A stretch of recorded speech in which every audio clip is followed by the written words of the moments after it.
बिस्मिल्लाहिर्रहमानिर्रहीम सलामुना मलगरो په دې ویډیو کې موږ په میتھड with a return type but with no passing argument باندې کار کوو. داسې یو پروګرام باندې کار کوو چې ویلیو دی ریټرن کوي خو ارګومنټ دی ورته نه پاس کیږي بدون لو ارګومنټ څخه دی وی ارګومنټ دی نه لري. نو راځم یو فنکشن جوړو ما ورته وایم void فنکشن ته نوم ورکوم 8. دا کوم ټایپ فنکشن دی؟ دا زموږ سره اولنی ټایپ دی. مونږه فنکشن ویلې چې څلور ټایپ دي. اولنی ټایپ زموږ سره میتھڈ with no return type and no passing argument دی چې د دې شکل داسې شکل لري void 8 دا شکل دی. کوم فنکشن دی؟ دا دی اولنی فنکشن دی. اولنی فنکشن کوم یو دی زموږ سره نو ریټرن ټایپ نو پاسینګ ارګومنټ. وایډ معنا که تاسو چیرته ډکشنری کې وایډ معنا وګورئ وایډ معنا د خالی یعنی نو ریټرن ویلیو دی نه ریټرن کوي. 8 چې دی 8 د فنکشن نوم دی هر څه کېدلی شي فنکشن د تاسو هر څه نوم ورکولی شئ صحیح ده. نو ما دلته کې 8 نوم ورکړی. نو پاسینګ ارګومنټ ارګومنټ څه معنا؟ ارګومنټ معنا وریبل یعنی کوم وریبل دی پکې نه وي. دلته کې مثلا زه یو وریبل ورته پاس کوم x دا بیا زموږ سره بیا دویم ټایپ راځي. نو دا زموږ سره اولنی ټایپ دی چې نو ریټرن ټایپ نو پاسینګ ارګومنټ. دویم ټایپ داسې دی دویم ټایپ داسې شکل لري. دلته ورته وایم void دته نو فنکشن ته نوم ورکوم 82. ګورئ دلته کې اوس دا زموږ سره اولنی ټایپ دی خو کله چې زه دلته ورته یو ارګومنټ پاس کما نو نو ریټرن ټایپ مونږ ویلې وایډ نو ریټرن ویلیو نه ریټرن کوي. 82 چې د فنکشن نوم دی او int x چې دی ارګومنټ ورته مونږ پاس کوي وریبل ورته مونږ ورکړی وای اپاسینګ ارګومنټ چې ارګومنټ ورته شوي پاس شوي. دلته یو دانه دی فرض کې تاسو کولی شئ مثلا دویم وریبل هم تاسو لیکلی شئ چې دویم ارګومنټ ورته مونږ پاس کړ. نو دا زموږ سره دویم ټایپ. که څوک تاسو نه تپوس کړي چې نو ریټرن ټایپ نو پاسینګ ارګومنټ شکل نو هغه دا دی او نو ریټرن ټایپ بټ with a passing argument د هغې شکل دا دی. نو مونږ تاسو په دریم باندې کار کوو او دریم داسې دی چې دا ویلیو ریټرن کوي. یو ډیټا ټایپ به تاسو اول لیکئ دا به کوم ډیټا ټایپ چې تاسو ولیکو همغه ویلیو به ریټرن کوي. فرض کړئ دلته زه وایم 3. نو دا چې دی دا کوم ټایپ دی زموږ سره دریم فنکشن دی ریټرن ټایپ ریټرن ټایپ بټ with no passing argument. ګورئ انټیجر ما ولیکو int نو دا به انټیجر ویلیو ریټرن کوي او نو پاسینګ ارګومنټ کوم ارګومنټ هم ورته ما نه دی پاس کړی.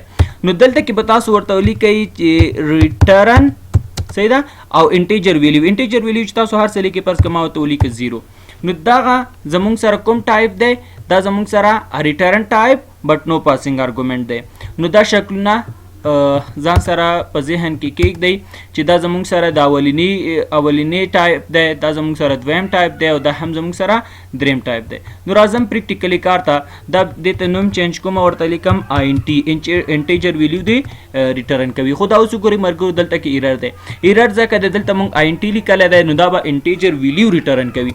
پر که دلته زه ورته وایم چې ریټرن که ماته 0 کله چې زه ولیکم ریټرن که ماته 0 نو هغه ایرر به ختم شي ځکه دلته کې به تاسو چې int لیکلی نو تاسو به انټیجر ویلیو ریټرن کوئ. دا زه کمنټ کوم ګوره ایرر دی که دې په جز دلته وایډ ولیکم بیا مشکل نشته. مشکل ولې نشته؟ ځکه چې دلته کې وایډ معنا ده نو ریټرن یعنی ویلیو دی نه ریټرن کوي. که زه ولیکم int یعنی ویلیو دی ریټرن کی نو دلته زه ورته وایم int x a ماته مساوي کړه 100 سره او دلته ورته وایم چې ته ماته ریټرن که a چې د a یو کریکټر دی. اوس که دا زه کمنټ کم a چې د a یو کریکټر ده ایرر ځکه دی چې a یو کریکټر ده او ما دلته لیکلي انټیجر نو دا باید انټیجر ویلیو چې کی ریټرن کی. اوس دلته کې a اوس ځکه ولې پیژني ځکه پیژني چې a یو وریبل دی او په a کې سل پراته دي او سل چې دي سل انټیجر ویلیو ده نو سل ځکه پیژني. نو زه دلته راځم مین فنکشن ته او دلته ورته وایم 8. اوس دا صحیح ایرر دی. دا ایرر ځکه دی ملګرو چې دلته کې مین فنکشن چې دی هغه زموږ سره سټیټیک دی. که زه راشم دلته کې زه ورته ولیکم سټیټیک نو بیا دا مشکل به ختم شي. خاصپیلنګ سټیټیک وګورئ اوس هغه ایرر ختم شو. که چیرته زه دا دې ځنه پاکوم او دلته کې د مین فنکشن ده دا زه لرې کوم. ګورئ اوس هغه ایرر نه راکوي، خو مین فنکشن باید شی سټیټیک وي. نو دلته دې ځای کې یا دا موږ داسې لیکلی شو، دلته دې ځای کې زه ورته وایم سټیټیک، صحیح ده. نو اوس دا که زه رن کړم پروګرام، نو ماته هیڅ نه راکولی کېږي. دا وګورئ هیڅ هم ماته نه شو کېږي. ولې؟ ځکه چې دلته کې موږ ایس آوټ کړی نه. پر دلته زه ورته وایم چې ایس آوټ که ماته ا مساوي که ماته پلس ا سره. که زه اوس پروګرام رن کړم نو اوس به ماته ا مساوي سل راکول کېږي. دا ګوره ا مساوي دی له سلو سره. دا مونږ یو په دې شکل سره لیکلی شو. دا زه دې نه پاکوم دې ځای نه په دې شکل سره هم مونږ لیکلی شو. دلته زه ورته وایم چې ایس آوټ که ماته وایټ، صحیح ده. داسې مونږ لیکلی شو. که زه اوس پروګرام رن کړم نو دا وګورئ ماته سل په سکرین باندې ښایي، دا دي سل. یا زه دا په دې شکل سره هم لیکلی شم. فرض کړه دا زه پاکوم، دلته دې ځای کې ورته وایم آین ټي ایکس ماته مساوي کا، دا به زه کته راوړم دلته. آین ټي ایکس ماته آین ټي سی مساوي کا یا ایکس یا سی، یو خبره ده. ایکس ماته مساوي کا له دې سره، او دلته ورته وایم ماته ایس آوټ کا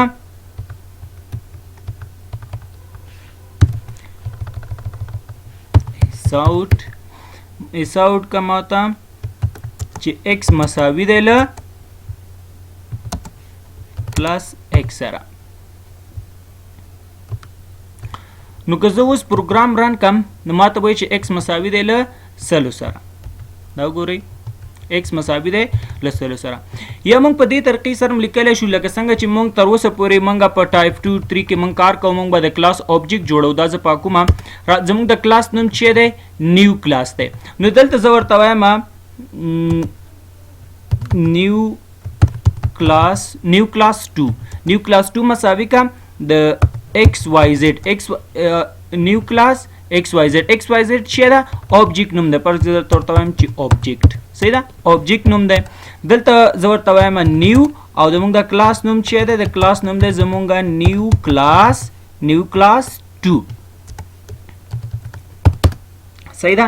اوس دلته زه ورته وایم دې ځای کې زه ورته وایم چې زموږ د آبجیکټ نوم چې ده ما آبجیکټ په خپله لیکلی دی، آبجیکټ، صحیح ده. نو آبجیکټ ډاټ څنګه چې زه وایم آبجیکټ ډاټ، نو دا وګورئ زموږ د فنکشن نوم راغی. زه ورته وایم دا ماته فنکشن زموږ ته راغی. زه ورته وایم انټر یا انټر، یا تاسو پې کلیک وکړئ. ګورئ که زه دلته کې ډاټ څنګه ولیکم، تاسو په دې باندې کلیک وکړئ یا انټر پریس کړئ نو په خپله راځي. زه اوس پروګرام رن کوم، خو زه چې پروګرام رن کوم ماته هیڅ نه راکولی کېږي ځکه چې ما ایس آوټ کړی نه دی. دې ځای کې زه ورته وایم چې ایس آوټ کا ماته ا ماته ایس آوټ کا. زه اوس پروګرام رن کوم نو دا وګورئ ملګرو ا مساوي دی له سلو سره. دې ځای کې دلته زه ورته وایم چې بي مساوي دی له 200 سره. کار پکې نور هم کوو. او دلته ورته وایم چې آین ټي سی مساوي دی ا پلس بي سره. دلته کې سی قیمت زموږ سره څو شو 300، ځکه ا چې دی څو دی سل دی او بي چې دی 200 دی. نو سل او 200 300 کېږي. ما ورته ویلي چې سی مساوي کا ا پلس بي، او دلته ورته وایم چې سی مساوي کا له سی سره. او دلته زه ورته وایم چې ما ته څه ریټرن کا، دا سی راته ریټرن کا. سی څو دی 300 دی، صحیح ده. زه اوس پروګرام رن کوم نو دا ګورئ سی مساوي دی له 300 سره.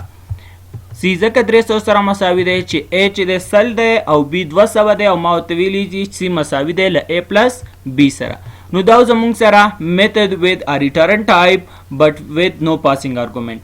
نو موږ تاسو په بلې ویډیو کې میتھډ with a return type and a passing argument باندې به کار